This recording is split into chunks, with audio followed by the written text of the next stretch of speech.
All right, I have 2:30, so I think we'll go ahead and start. Just one housekeeping item, just a reminder, about halfway through the session, this is a form if you're a certified crop advisor. I'll pass out around the room, so only if you're a certified crop advisor will you need to worry about this. With that, I'll turn it over to our speaker. His name's Darren Fehr from ScatterSeed Farm, and he's going to be speaking on building a sustainable organic row crop system and growing high-yield organic corn. So, Darren? Thank you. It's a pleasure to be here. Michael called me here a couple years ago and asked if I'd be willing to come out and speak to a group of farmers that were interested in taking organic into their operations. And as Klaus said this morning, I think one of the things that is foundational to the organic community is there is a lot of sharing. There's a lot of information. You know, in many ways we would look at this and say, why would I tell you my secrets, so to speak? And it's not that that I have anything that isn't already been talked about. I think what we just heard was quantification of things that some of us that have been doing organic for a long time have seen in our operations. And I appreciate the work. I mean, it was good stuff what he just showed. And I'm going to build on some of that because I think that is one of the key drivers to organic success, at least in row crop production. So I'm going to kind of merge the two topics that Michael had given me. One was talking about sustainability, and that sustainability for me and him was, how do we build a system for you guys that works, both economically, for a quality of lifestyle, for resources that you have, because it's a big picture. Any of us can go in one particular year and throw a crop and try to, win big. But does it work year after year after year? And I think for all of you, if you're serious about thinking about going the organic way, it really needs to, the systems idea is very, very critical, and I would encourage you to think about that. It's not just this year or next year, it's about 5 years and 10 years, and what is it that can provide you what you're looking for? Economic opportunity, quality of life, a lifestyle, an opportunity for your next generation, whatever it is. And that's what you need to focus on. I really want to stress that as much as anything. So we'll talk about high yielding corn. I've given a talk on that before. It's on the internet. Maybe some of you have seen it. It was a pretty abbreviated one. There's more detail. I'm not going to go into a lot of detail on that. But just I'll give you a little background on who I am. I'm not a researcher. I am just a farmer. And so I can't come to you with statistical significance of certain things that we do, but I can just give you anecdotally what we've done in our operation that's been successful. So we certainly, I do want to stress that I don't know anything more than any of the rest of you, and any success that we have, the good Lord's blessed us, and we need to give credit where credit is due. And so I give credit to my family. I have 5 children. I have 4 boys and a girl. I'm a first-generation organic farmer. I started primarily out of need. I think Klaus this morning was talking about the days when we were LDPing and we were selling corn for $1.50 conventionally, and I was trying to support a young family, and I was going nowhere. I was going backwards, and it hurt bad. And I kind of stumbled I had a farm that was offered to me that was in CRP. I pulled it out, and somebody said, well, maybe you should grow some organic soybeans. So those Vinton 81 beans that Klaus talked about this morning, that's what I planted. Had a $25 contract, thought, okay, I'm gonna hit a home run. And we didn't do bad. We didn't do great. It was a learning experience, but that was my first entry, and that was in 1998. We went from there into, I think, popcorn the next year was something. I just kind of, what can I do that works? Where was the demand? Conventional corn or yellow corn wasn't even really in demand at that point in time, as Klaus mentioned this morning. So that was my roots. I am not a basher of conventional ag, just want to make that clear. That's not my point. I don't try to go out and tell everybody what's wrong with conventional ag. I'm very much an opportunist. I see that there was an opportunity to include my family to try to grow something as a small business owner, which is what we are, into a system that works. And fortunately, I would say I was a benefactor of kind of catching the wave. We kind of got on the front side of the wave, and the wave pushed us. The organic demand started taking off, market prices went up, things kind of worked. So in a different time and different place, I might not be here. So please don't think that I have the answers. I just want to draw a little attention to my family. That's my son up there and his wife. That's my granddaughter. This is a young man and his family. They come from Central Illinois, but he now works with me full time. So there's 3 of us. I have 1,500 acres myself. My son's got about 500, and Abram has about 700. So together we're about 500 acres. I would say this just in a matter of conversation. And in my opinion, this is my opinion, 600 to 800 acres per full-time employee in organic is enough. It's not only just enough. If you want to maintain a quality of lifestyle, in my opinion, have some free time. There's enough changes that take place in organics in terms of stress, unpredictable events, all of this, that think, again, I want you to think long term. That's my advice and encouragement. Don't think big just because it looks good on paper. Michael asked me to kind of share my experiences and what I've seen and people that have both been successful and those that haven't. One of the greatest mistakes I see beginning organic guys get involved on is they farm on paper. And they take 1 field times 10 fields or 20 fields, and it looks really good. But I don't think that always in that case those individuals understand what's coming at them. And then 4 or 5 years down the road, they're pulling their hair out, struggling, wondering what went wrong. And great people, and I would also say to every one of you can do organic. If you haven't started down that path, you're all very, very capable of it. It's not rocket science. It's just a matter of putting the pieces in the right place. So our primary crops are corn. We do dry beans. I have nothing against soybeans. We've just tried to focus and create a little niche for ourselves. I heard Klaus talk, probably almost 20 years ago about kidney beans, the same story he's telling here. I've heard him say before. We tried dry beans, and we like dry beans, and it works for us. But that's another risky adventure. It's not where I would recommend people start. But corn, dry beans, and oats. We've got a pretty good oat food market in northwest Iowa, north central Iowa with grain millers. And so we have built our system largely around a 3-crop rotation. Oats, corn, and beans.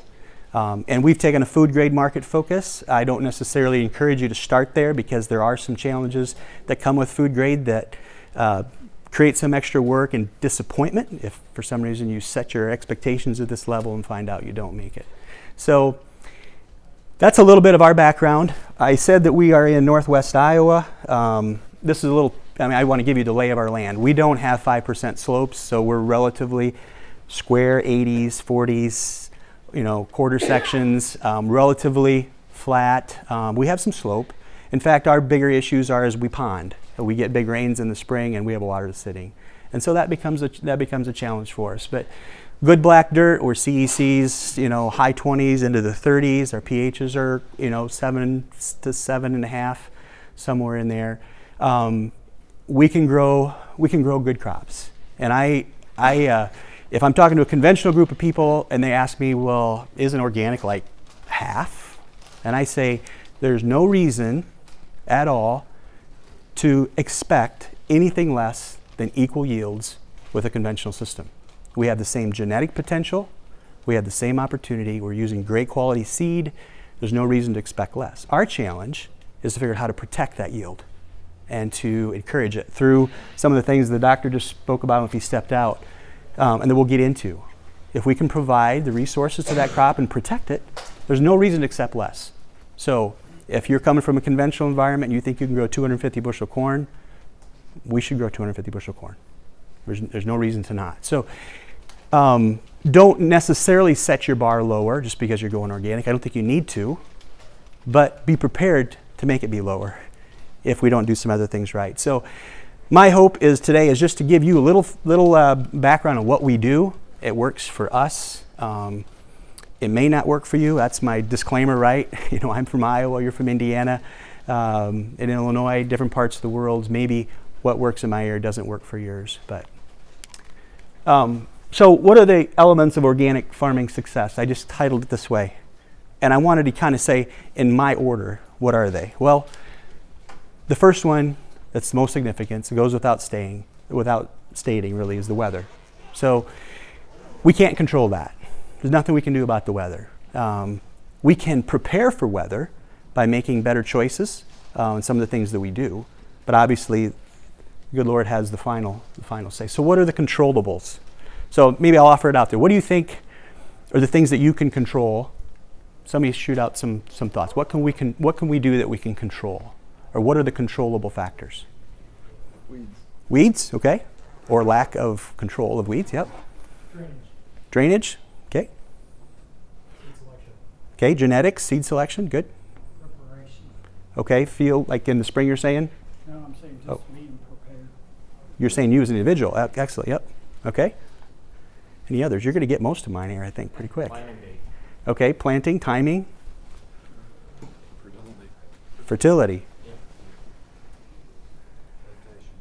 Excuse me? Rotation. Rotation, okay. You've got all of mine just there. You just spoke them. So we're going to talk about them. This is the order I put them in. You can disagree or agree, but in my years of experience, I want to borrow a little bit of Will's comment from yesterday. His comment was, he says, the transition to organic isn't so much what's happening out in your field that's the challenge. It's what's happening up here.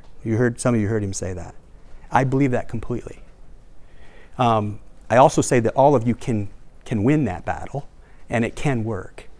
But I would say number 2 is drainage, number 3 is crop rotations, fertility management, weeding, which is basically weed control, genetics, and then the other things. So that's my order. Now, it may not be the same for you, but I would suggest that probably most of you with enough time and effort, and maybe there's some veterans in here that could probably speak to that better than I could, of why that's the case. So this is my picture of my granddaughter, but as all as you look at that, if everyone looks at that, you know what to do, right? You know what to do. You've seen this before. If you're going to put all those on that little post there, which one do you start with? You start with the big one, right? Some of us, if I look at the green one and I just draw a little bit of an analogy, some of us will say, but there's the money one. I want to start with that one. Will it work if we start with the money one? It won't work. And I think that becomes a challenge. We know today, but in some cases I think a new organic farmer kind of cannot know which one's the big one. Even though it's orange and it looks big, they just don't understand that. And so my hope today is to just kind of just walk through why I put the orange one as you, and then we'll go down through the list. So things that I talk about here and say in the challenge is mostly you. One is if you come in from a conventional system, you don't know what you don't know. You've heard that phrase before, right? You don't know what you don't know. And so sooner or later you're going to find out what you don't know. Whether it's, what do I do in this situation? I've never been here before. I don't know what to do. There are ways to address that risk though. Being here is one of them. Finding a mentor, another organic farmer that's in your area, sit down with them, talk to them, spend some time with that. Where I've seen failures in the organic system in my world is where guys say, but I think I know better. And I think I've got this plan. I won't say that it can't work, but I've seen more failures by taking a bit of a shortcut to pick up the green one first, maybe to follow the crop insurance trail. And I get that. We have an economic component that has to exist. You need to be able to stay in business. But crop insurance and the guarantee that it gives you is not the primary decision maker as we decide how we're going to approach our operation. I get the fact that there's some big guarantees out there at times, but that can't be it. But some guys, that's where they're going to start. Can't do that. I think it's the stretching your mind beyond and looking to the big picture that the guys that do that, they've been extremely successful. They're growing back home. There's guys that are growing, in our world, we got good soils, but they're growing 230, 240 bushel organic corn and not making that much work out of it. They're growing really good beans. I'm gonna say 50 bushel food grade beans, which is good for us in our area. We don't grow great beans in our world. And oats in our situation is probably, from 90 to 130 bushel oats. That system works, and it works really well. It works well for a lot of reasons. So that 3-year rotation is where I encourage you to think hard and long about. If I was just to give you kind of a, Darren, what should I do? That's where I would start for a number of reasons. So drainage is my number 2. For all the obvious reasons. Nothing against people that want to sell biological products to you. They all are great products, okay? But you can spend $5, $8, $20, $30 an acre on a biological that's wasted when you've got drainage issues that will trump it every time. And my encouragement is start there. Use your rotation as an opportunity to get out there, to create more oxygen in the soil, what we just heard, to create more, better nutrient availability, better root development. Conventional systems can farm the top 4 inches of the soil. You can Y-drop a bunch of liquid nitrogen into that surface. You can feed the crop in that. We don't have that luxury. I believe there's a lot of nutrients in the soil, but what our goal is to try to farm the entire soil. Get our roots down deep, and I'll talk about that a little bit later. But drainage is huge in that, and you all know that. I know as I drive out here, I see, some pretty flat ground and some stuff that's probably going to sit pretty good. When it comes to timeliness for weed control, the worst thing is to come rotary hoeing across the field and you come to a shiny spot. And there's, you're going to go through it, but you're going to make a bunch of mud, you're going to pack the soil, you're not going to kill the weeds, and that's going to be a problem spot all year and for the next 5 because the weeds are going to grow in it.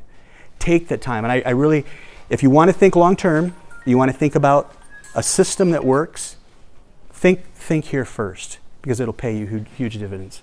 Timely field operations, less compaction. There's a huge, I could show maps where we've done, in our organic systems where we've done, had fields that we didn't have pattern tiled. We just went out and did it. And next time we had corn in there, 40, 50, 60 bushel yield increases. And maybe I'm preaching to the choir here. Maybe that's what Indiana farmers do regularly. But in our experience, drainage is huge. This is, I'm a little bit passionate about this because I'm disappointed, and I'm gonna probably maybe step on some toes here. Klaus yesterday made the comment that a corn soybean back to back every 2 years is not a rotation. He called it an oscillation. I would agree with him.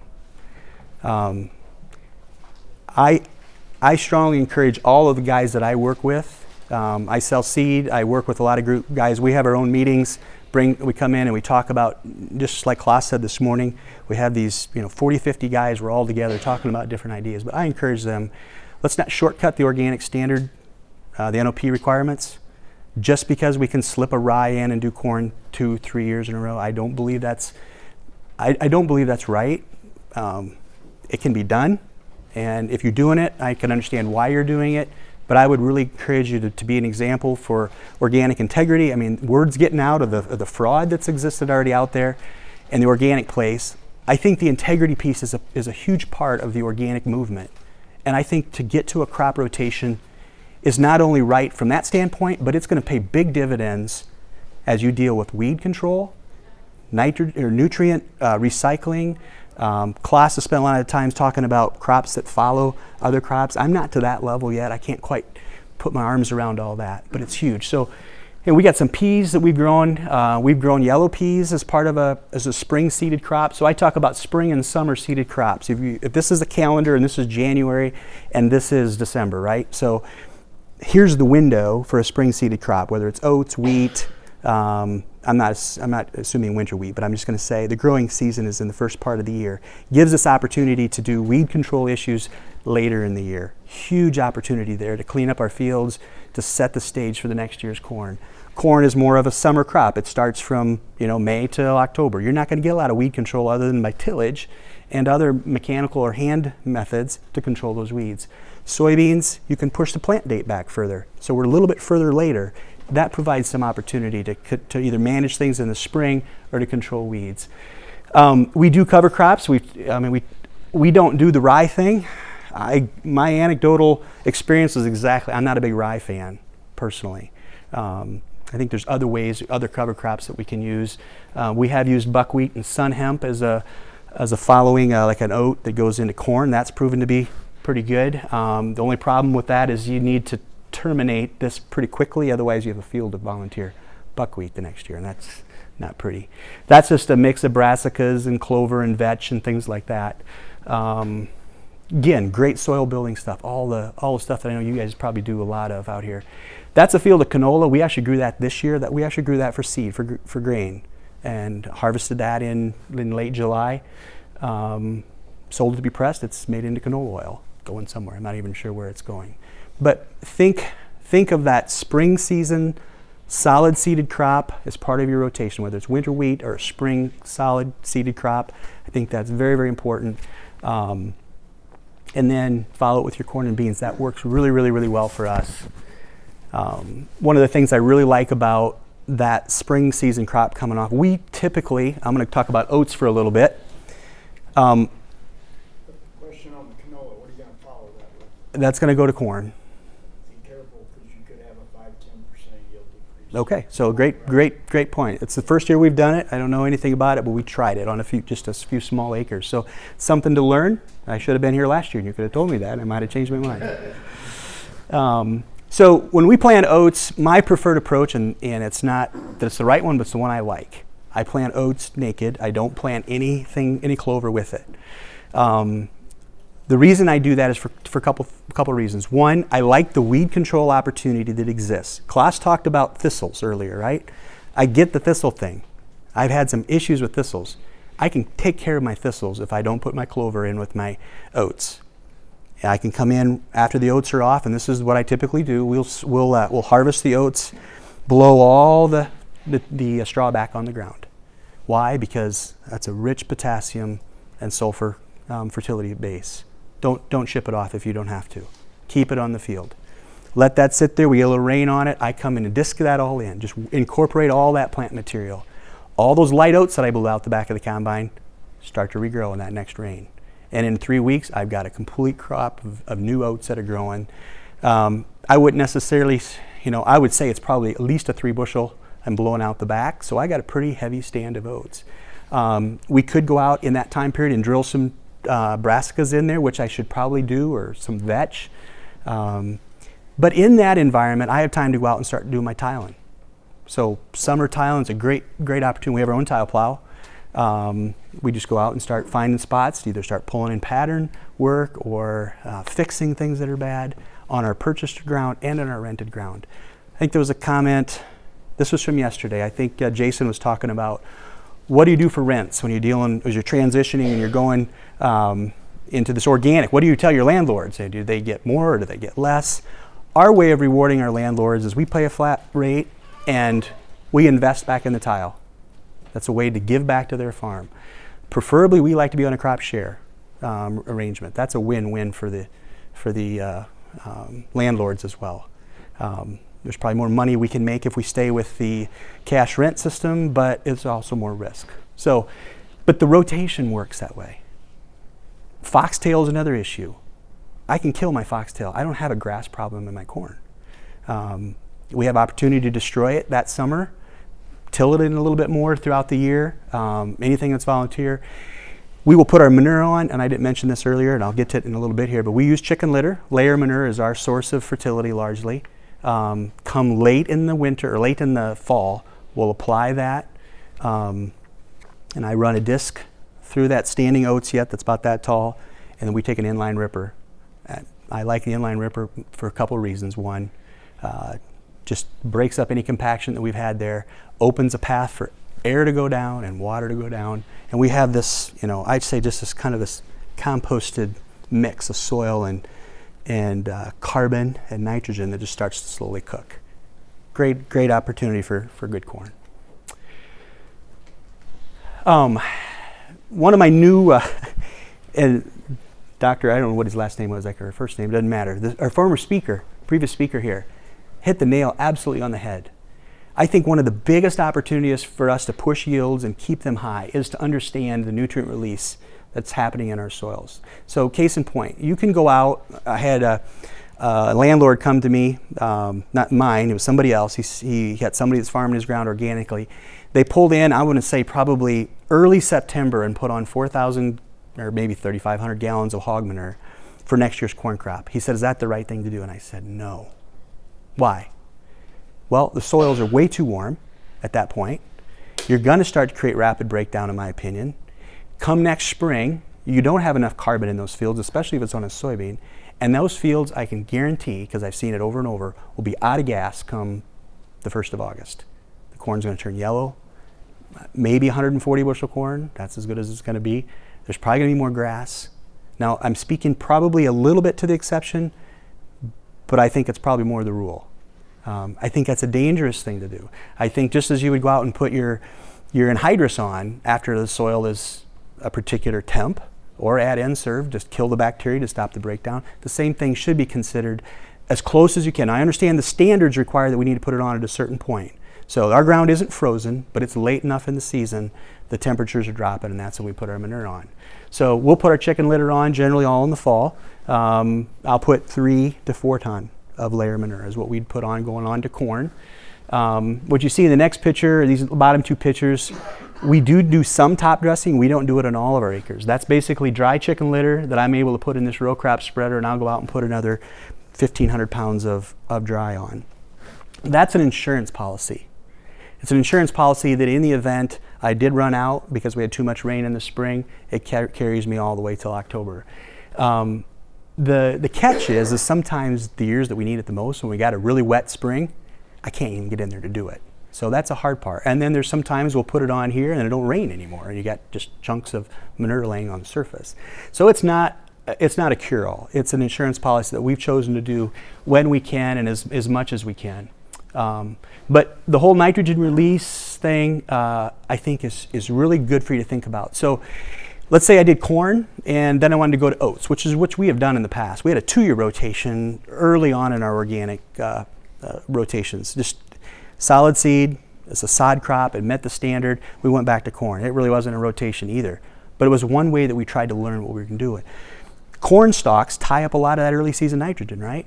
Look, what do you think my oats look like when they first come up?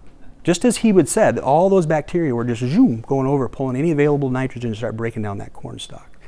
Our oats looked pretty sick. Eventually it started to give it back, but there was, I think, always a yield cap because of that. Small grains following soybeans, it's not, I don't think necessarily because of the nitrogen that came from the nodulation. I think you've got less carbon to tie up the existing nitrogen. That nitrogen is more free to go to your early season crop, which is why I think naturally a small grain following a soybean is a better deal. Spreading liquid hog manure on corn stalk or on soybean stubble, hoping to go back to corn next year, I think is a recipe for disaster, in my opinion, and what I've seen. Too much available nitrogen, too much that leaches away, too much that gases off, and too many weeds that come because of it. Because why? You've created a temporary imbalance in the soil. You got all this nutrient that's been mineralized, and it's just sitting here, what do I do? And weeds say, what's nature do? It says, weeds grow, something grow, right?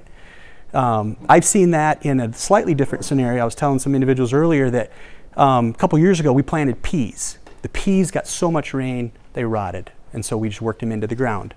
I come back a few weeks later and said, well, I got more pea seed. I'm just going to devote this 40 acres to growing as much nitrogen as I could. Planted more peas, worked it all in. Looked like beautiful. I mean, I'm like, this is going to really rock. I was really, really excited to see the result come the following spring to plant corn into it. The next spring, to the line in that field, I had way more weeds. And there was none that set seed during that year. I was out there. We had it clipped where there was nothing that set seed. But there was no carbon left in that soil. It was all high. I mean, that CN ratio must have been 6 or something. It all burned up, and that nitrogen just said, hey, let's grow. I think fertility management, and what we just heard in the previous speaker, is huge to try to bridge some of the things that we can't do in organic that the conventional guys can do. And the better we can do that, the more success we're going to have. So I don't think I've... Any questions on this while I'm here, maybe? Yes? Like, where you're spreading dry manure on the corn there, did you have 4 ton on, like? It'd have been either 2.5 or 3 ahead of this picture right here. I think it was 3 on, and then another. 1,500 pounds? Yeah. You know, how did I come up 1,500 pounds? You fill it at one end of the field, you go back, and by the time you get back, you want to be empty. Nothing scientific. I was just trying to get manure out there. I think I can get about 6 ton on here. So we'll get to this here a little bit. I'm on 120s. I do only tractors. We're on the same wheel patterns. Everything's on the same wheel patterns. Even the spreaders only got, I took the inside duals off. So everything's in the same spot for a couple of reasons. One is compaction. The other is pinch rows. And the other is just weed growth that's going to happen in that pinch row. So, yes.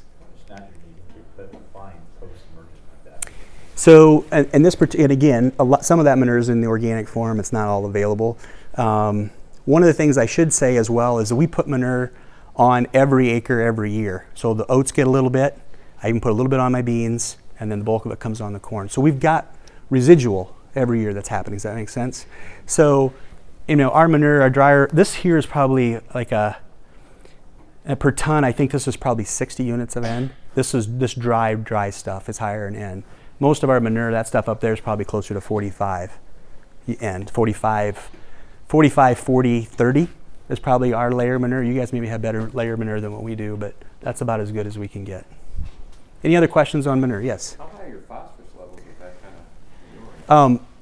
I couldn't tell you exactly what they are, but they're not too high. We've got good phosphorus levels. Our struggles is potassium. We're losing potassium. We just can't keep our potassium, and it's expensive, which is why I don't want to take my straw off my oats. I need to keep everything we can. So I don't know the answer specifically, but generally our tests are always, we're in a high phosphorus soil type anyway, so we don't struggle with the phosphorus levels at all. So You said all layer litter, is that correct? we do. We have used some turkey litter, and I'm not opposed to turkey litter. It's probably a little better product, as we heard this morning. So he brought up Neil Kinsey. You heard him talk about Neil Kinsey this morning, saying if we put too much chicken litter on, we'll have issues. Is that? It has to do with the fact that layer litter is typically higher Yeah. in calcium. So Yeah. if you've been doing this for so long, how are you adjusting for that, or how are you protecting that? 'Cause we've got a few farms. We've got one farm in particular that's very high in pH. Yep. And we've got to figure out how we're going to Yeah. adjust to that. Are you thinking elemental sulfur or something like that? Well, sure, yeah. Yeah, that's probably the path that we're on, and maybe some potassium sulfate. So I went to Neil Kinsey. I went to his workshop, and I said, okay, here's my soil tests. Here's what I'm doing. All of you know Neil Kinsey? Okay, Neil Kinsey's he's big in the biological field, the arena. He's been to Acres conferences. He's a well-respected soil scientist or consultant. He's out of Missouri. He's written books. He's a little bit unconventional. He's not a Midwest Labs complete. But anyway, I went to Neil and just gave him my soil tests and what I was putting on for manure, and he says, you don't have a problem. So he told me just to keep doing what I'm doing. He did not expect any problem. And I would not say, our calcium levels are probably 78 to 84, 5, somewhere in there. Our pHs are running at 7 to 7, 5, 6, somewhere in there, I think. I'd like to get the acidity back in the soil, I really would. But so that's a work in progress. So I don't have an answer for you. Any other questions? Okay, the next one is weed control. This is the one everybody likes to talk about. This is the fun one, right? I think there's more attention spent on this than probably what should be. Going back to my little granddaughter's little toy, this to me is not the focus of a successful organic farmer. I think rotations, fertility management, all those things are way more helpful and productive in terms of creating a successful organic outcome. And so I know there's a lot of talk about different tools. I'll go through my tools that I use because we still need tools, trust me. But I intentionally put this lower on the list of priority because it needs to be. Because if you're not doing drainage, obviously it doesn't matter what you do for tillage. If you're not managing your fertility, you can have a perfectly clean cornfield, but if it's all yellow and pale, that didn't do you any good, right? You can make the argument you had all the other pieces in place and you didn't have weed control, that'd be a problem. But so we field cultivate twice. I'll just go through a corn scenario real quick. We field cultivate generally twice. We probably are out field cultivate when our conventional guys are, just knocking some weeds down. There's some question that says, should we even be doing that? I think there's probably some validity to that, both from a compaction standpoint. Is it just recreational tillage if we're out there too soon? Maybe we need to wait a little longer, but we're trying to get a weed flush. We're trying to stir the soil, trying to get those giant rag to go if you've got them, get them up and going. So we'll field cultivate twice. We'll plant our corn about May, I'm going to say 5th is a good starting point for us, May 5th to the 15th. This year we didn't get into the 15th, 16th, and 17th, and then it rained, and we get until June. So everybody had a bad year this year. Probably 3 to 4 days later, this is a tine weeder. Everybody knows what a tine weeder is. If you don't, you maybe seen some pictures. These are long tines that come down and just scrape the soil. So up here on top is just a picture of us coming after our planting about 3 days later, and we're just scratching the soil. What's the purpose? One is to obviously getting weeds that are growing. I think the secondary issue though is really, and Klaus touched on a little bit. The secret, if it's a secret or not, is to plant our crop in moisture right here, right? 2 inches down, and keep this all dry. Because if it's dry, nothing's going to grow. And so if a tine weeder can come along here and scrape this open a little bit and keep it dry, and if it doesn't rain, of course if it rains, everything's wet, and now everything's coming. But if you can keep everything above the seed dry, right, corn just comes through, the beans come through, and you're off to the races and everything goes well. So it's a tool. Do we do it on every acre, every year? We pretty much do, not on oats, excuse me, but on our corn and beans, we did. Now, I'll tell you a quick story of one of my seed customers this year. He was just beside himself. His point was it started raining and I couldn't do any tine weeding. And he said, I was just sure it was going to be a disaster. We got this field done and this field done, but it started raining. He said it was our best field. But here's why. One of the things I think I would caution you on, so we go to the precision planting meetings, we get Beck's PFR books. Those are all great tools, right? What do they tell you to plant? How deep? Corn. 2 inches, right? Okay. You plant 2 inches, you create a little bit of a V, and you come back a couple days later, you run this thing across it. What happens then? What can happen, especially if you plant it in a bit of a V? You're no longer at 2 inches. You're at 2.5, maybe 2 3/4, and then it rains. And what happens? Cold soil, you're now 3 inches deep. And that's what happened in their case. They're pretty certain. The field that didn't get touched, the corn all came because it was still at 2 inches. The other stuff. So it's a caution. It's a tool. It's effective, but if not managed appropriately, can create some real emergence issues. Not because it clipped it. There's something else. I've had a customer call me and said, Darren, this Beck's 59R5 gold or Great Harvest, it's terrible. And I'm like, wait a minute. That is the best corn at emergence that I've ever planted. What he had done, and I'm almost certain, although I couldn't convince him that, it emerged quite a bit quicker, and that shoot was about this far below the surface. That's just enough that you come along and you tip the tops off every one of those little sprouts, and that's where the corn wants to leaf out. And he couldn't get emergence from thereafter. I couldn't really convince him of that. But it's a tool that if not used appropriately, can be a big problem. We worked it through, and at the end, his 24,000 59R5 still did, I think it was 215 or something. So he was pretty happy with it. I want to draw attention to this real quick. We do not tine weed corn with all the teeth in. What you're seeing here is, in this row right here, we've either removed or lifted them up. There's a lot of guys doing this at home, and it's working really, really well. What happens is you've got this nice, loose, crumbly soil still, and what they're able to do is fly through that field a lot quicker, and you're moving just a little bit of soil, and if you've got just a little bit of sprouts of grass or weeds coming, it does a great job of burying them. So it's a tool. That's something, if you don't have a tine weeder, it's a way that could be used to be effective.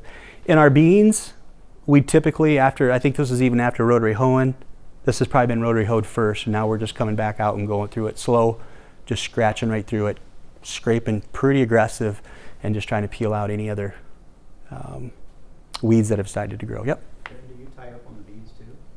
No, the beans are down. All down. All the beans. Yep, the beans are all down. So beans are pretty tough. You can scrape right through them. It'll do really well. Yes. Tell me a little bit more about where to find a tine weeder, what tine weeder is the best, how fast you can run it. Yeah. Used one in the past. In that picture there, you can go as fast as you want. Faster is a little better because it keeps the ground a little leveler after you've been through it. If you go too slow, it gets to be a little bit ridged. I was telling some guys earlier here that, we use an old Melrow drag, right? That's what I referred to it as years ago. And it didn't have as many teeth, and they were a lot stiffer. And the soil profile when it was done, as it went across the field, was like this, right? So if I planted my seed this step, and that ridge was right there, now it's at 3, and this one here is at 1.5 inches. We had some issues with barren stalks. I wouldn't recommend that. So speed in this case, like 8 to 10 mile an hour, you're flying through it. Where can you find them? That's a Hodson Bickler. There's enough people around. Einbach, what's the Treffler? Anybody got a Treffler in here? That's a newer one. Yep, Treffler's a pretty good one as well. I'm sure I'm missing some, but if you go to the Moses conference, there's some dealers there. They'll be glad to sell you some.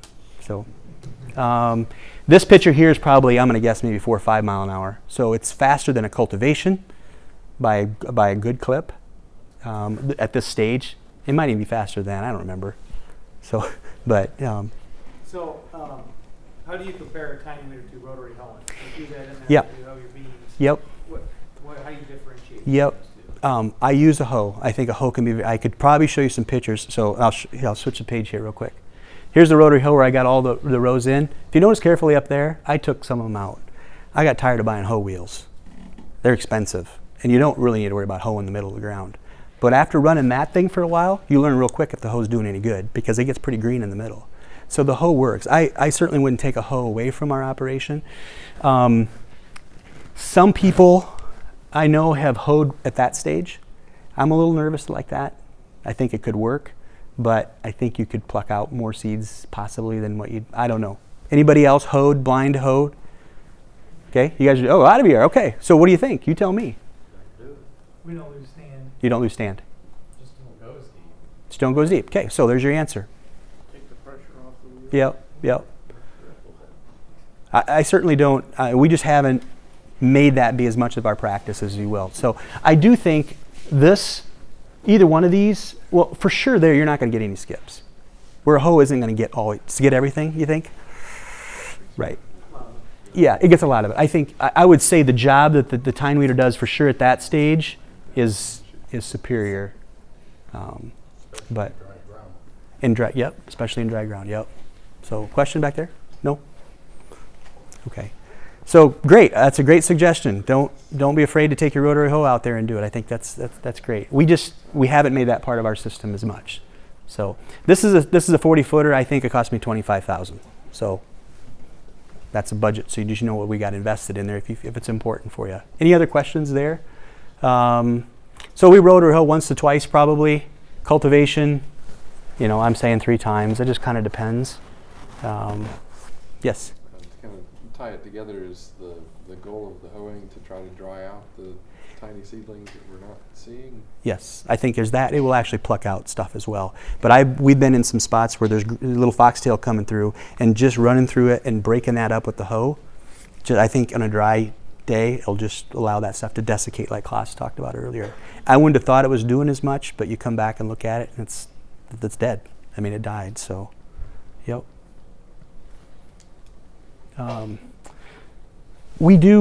One thing I do recommend in our 3-year rotation, if you've got a crew available, I found it to be very, very helpful to send a crew out into your cornfield.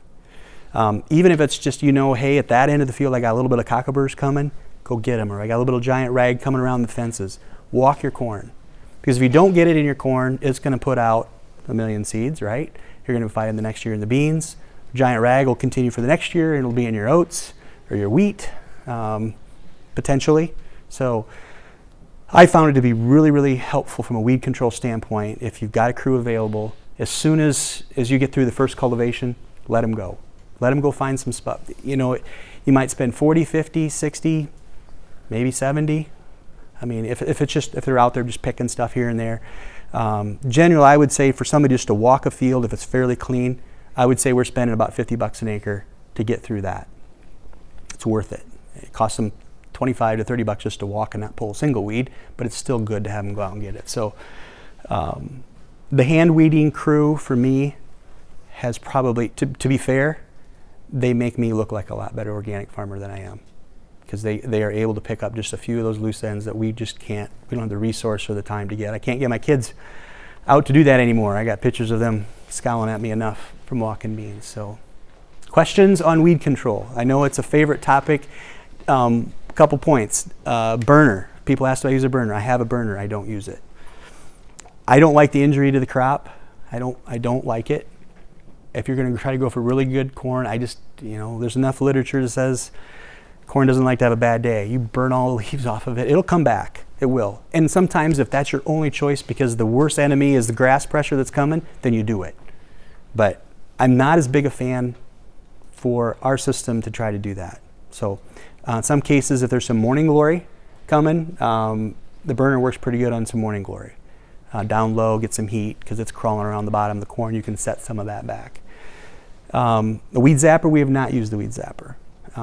Is it a useful tool? There's some guys using it. They clean up some fields. They look a lot better, but their yield loss is already extremely significant. If you're doing it for cosmetic purposes, to go out to get the water hemp that's just poking up in your soybeans and you just want to clean it up, great application if you can afford it or hire somebody to do it. We've usually got our crew running through there and cleaning that up a little bit ahead of that anyway. So, I think in my little bio thing. And Michael made this comment yesterday too. To put your eggs in the weed zapper basket as the solution for organic success, I'm afraid you're going to be disappointed. I just really feel like it's a component, it's a tool, but it's a pretty small tool to the foundation of organic success. So, genetics. I used to have this up a little bit higher. I love my Beck's Great Harvest seed corn. We found some good numbers that work, and I would encourage you to find whoever you're buying your seed from. Not all hybrids out there by any seed company are I think, well acclimated to organic production. Certainly we want stuff that's got early emergence and vigor. Just do it, because even if it's not even it's 5 bushel less than the next hybrid, go for it, because it'll pay back huge. If your number 1 hybrid just simply can't get ahead of the weeds, you'll lose way more and fight it more. So we like to go for the early emergence and vigor. The full season corn is one that we push. So I'm doing 112-day corn in Iowa, northwest Iowa. It's extremely late. My conventional guys don't even do that, and they're planting ahead of us. Why do I do that? Two reasons. One is pollen drift. So isolation from genetically modified crops happens in 2 ways. One is spatially, or distance, or second is time. So if I'm setting my and I do all food grade corn, so my GMO tolerances have to be pretty low. If I delay my silking until after they're done, that helps immensely. The other reason I think is just as important, if not maybe not more important, has to deal with what we just talked about the previous speaker. I think trying to manage the nitrogen curve, the nitrogen availability curve, to the crop uptake is extremely important. When they're mismatched, or a hybrid says, give it all to me. So in my world, I think my early hybrids in our part of the world want all their N up front. That's what they're bred for. That's what they like. My nitrogen isn't going to get to them all up front. It'll get there, but it's way out here. So I like matching, does this make sense? Matching the uptake of a fuller season corn to the nitrogen production of my soil. I think that creates a win. So this just pictures of some cornfields. Nothing. What do you do with corn stalks in the fall? So this will go to beans next year. So we run a chopping head on our combine. We run a Lexington combine. We chop it, and then we'll put, this will be going to beans next year, so I'll put 2 ton in litter on it to help start breaking the process down. We run a disc chisel through it. That's all we do. Disc chisel in the fall? Disc chisel in the fall. Yep. So spend time researching hybrids. I think it's really good. If you, Trey's here with Great Harvest and Beck's, I mean, they know good hybrids as well that work in organic. And in the Great Harvest lineup, we're trying to pick those hybrids that work better. Even though there's good conventional varieties out there, we think there's better ones that need to stay in organic. So yes. So if you're growing 112 and you plant later than the conventional grows, when do you plant, and what kind of moistures are you dealing with at harvest? So we're still planting that May 5th range. So here, I think Trey, you could speak to this a little bit. The later you plant, I don't know if 112 is the same as 112 when you plant all in April. Does that make sense? I know there's GDUs. It seems like, and I think I've read where I think some of those GDUs start to compress a little bit. We are not that wet when we harvest. We're still 22, 23%. I have a continuous flow dryer, so that allows me to harvest it at that. I forget how many years we've been planting it. We've always gotten corn down to that 20, 21%, somewhere in there. A lot of these hybrids are flowering earlier, so that Yeah. allows you to get better dry down, even though it's a fuller season hybrid. Yeah. So it's working. Until it doesn't work, I'll probably stick with that plan. So it may not work in your area. Please accept that. So any other questions on my point in putting it down here is it's important. Think about it managerially, but it isn't going to be the most important. So here to your questions a little bit here. This is just planting in field. Wait for the soils to be warm. We want everything to pop. I target that 1.5 to 2 inches to try to not make sure it's too deep. We run about 30 to 35. I'm actually trying to push guys lower. I think in some cases, especially if we're going to be starved of nitrogen or fertility, we're growing a lot of plant, but we can't get it into the reproductive side of it. So I think we have to be careful that we're not just growing silage. Maybe a little less stand is better, better standability. One of the things about planting later that many of you notice, the plants tend to get taller because the internodes get further apart as the heat comes, and so we get taller plants, which in my part of the world tends to fall over. Maybe you got enough trees out here to protect you, but another question people ask is, what do I do? Do I do starters? Do I do anything like that? You don't see anything on that planter. When it's time to plant corn, we plant corn, but I do put myco-seed treat. It's a mycorrhiza product from Agri Energy. That is the only input that I use on my corn and my beans. To be fair to all the companies that sell product, I'm not here to knock any one of them because I think they're products that work. They work in the right environment.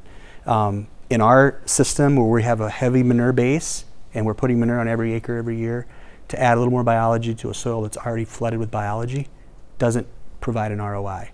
And so we choose to try to put our money elsewhere, largely into drainage tile and, farmland or something else like that.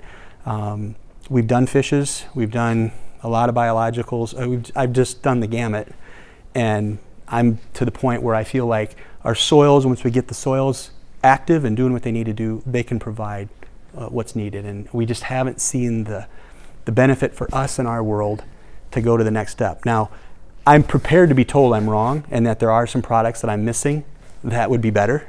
I just haven't found them yet or been completely convinced. So please don't take away that I'm saying all biological products that are out there are bad. I'm not saying that. Just in our world with our system, we can't make that be an ROI. We talked a little bit about tillage.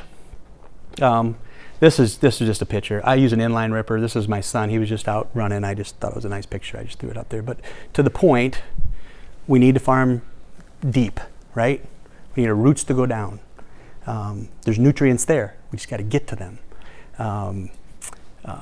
I think run an inline ripper, which I just have a John Deere. We run about 14 inches deep.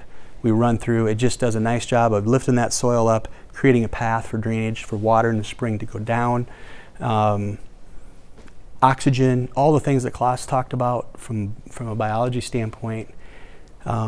So this is a transition farm. He just picked this up this year, my son did, and so he was just trying to do some late fall work. So with the inline ripper, we don't disturb it quite that much. We don't have that much black in the fall usually. Any questions on that? 7, 8 minutes? Okay. So, yes. So typically, how many times do you go through your field in a routine Yeah. with a steel? Yeah. Year? What's that doing? You can guess. And what's that doing to your soil structure? Okay, so great point. What's it doing to my soil structure when we run across the field? We're on the same paths all the time. So we are driving to the same spot, with the exception of the combine and the grain cart. We are always in the same tracks. So you're running guidance? We run RTK, yeah. We run RTK on everything, which is why I have a mounted planter, because my theory is the mounted planter tracks right behind the tractor in the same spot that the cultivator and everything else is. So my recommendation is you want to do 12 or 16. There's some guys going to try a 24 mounted this year, but getting it right behind the tractor and staying on those same GPS lines is helpful. So I can only speak anecdotally to my experience in my fields with my tile plow and compared to other fields that I go into. There, from time to time, I'll have a neighbor call me and say, "Hey, Darren, would you mind swinging over? I got know right where it's at. We just need to run 2 lines up this hill." Sure. If I got time, I'll do it. I'm glad to do it. It's, we don't mind doing it. I can tell when I go into some of my fields, especially a farmer that's got anhydrous as his primary end source, it shakes my tractor and plow like you wouldn't believe. I can pull in my fields. I can run through my fields. The soil is mellow, especially coming after my oats. It flows out. I don't get big bricks like I would get in his field. So it's anecdotal. It's my experience. I'm not trying to be biased. It's so obvious that what we're doing in our soils is better than what the conventional guys are doing. I have no questions whatsoever, no doubts. So, and I can say I'm proud of that. So, yes, sir. How deep and how wide do you put your tile? We should, so our soils are a clay loam. We're doing 50 to 60 foot. I know some guys are doing 3-inch on 30s and 20s. Right now, we're trying to get everything done at least on 50s or 60s with a 4-inch tile. So, drainage is huge, is for us. Oh, deep, I'm sorry. I do my target at about 32.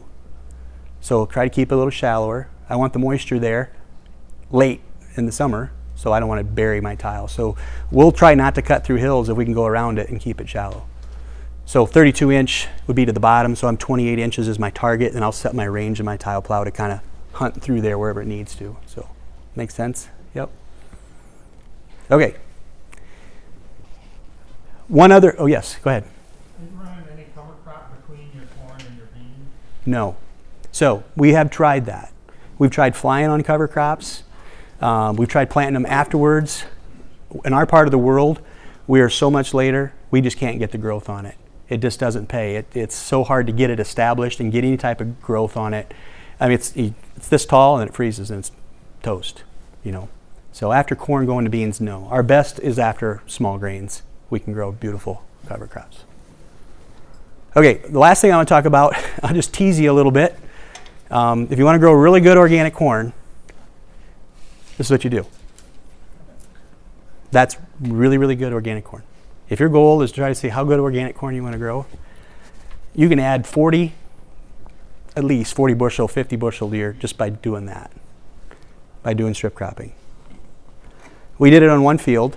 We're going to try it again this year. With the sunlight, it's amazing how it works. We planted, so we have V-drive on our planter. So the outside row is planted at 52,000, the next one's at 42, and the insides are at 34, and then the outside, goes the other way. We actually planted different hybrids in this particular picture here. On the outside, shorter stature, we put taller ones on the inside, just for fun. What I couldn't validate is we got some huge rains. This is 2 years ago. We got huge rains in the center of this field right here. Big stretches drowned out. And so we couldn't get a good sense of what we lost with this row and this row right here, because that's the issue. Depends on what crop you have growing in here.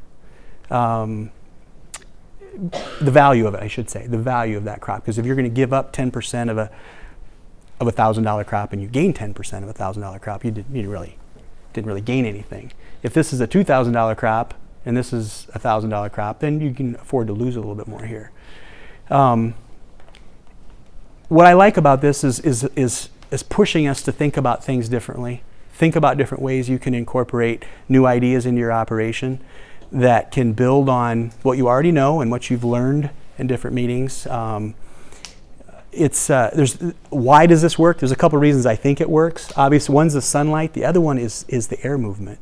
I don't read a lot of guys talking about it, but we got so much better air movement. I think this corn got cooler than it would in a monocrop system. I think I said there was huge lakes out here. Some of this corn over here was literally 1.5 feet deep for a long time. I expected all that corn to be dead. I expected it just to fall over. This stuff was running probably 260. That stuff was running 180. And I seriously thought it was going to be dead. And it just pulled right through. I don't know why. But it was underwater for a long time. I think if it would have been solid corn, the heat down there would have been so great the stuff would have just cooked it. It would have fallen over. But because of that air movement through it, I think it saved it. So it's not for everybody. We actually planted the beans at the same time. Here, this picture up here, we left some strips and planted the beans later just to see what impact it would have.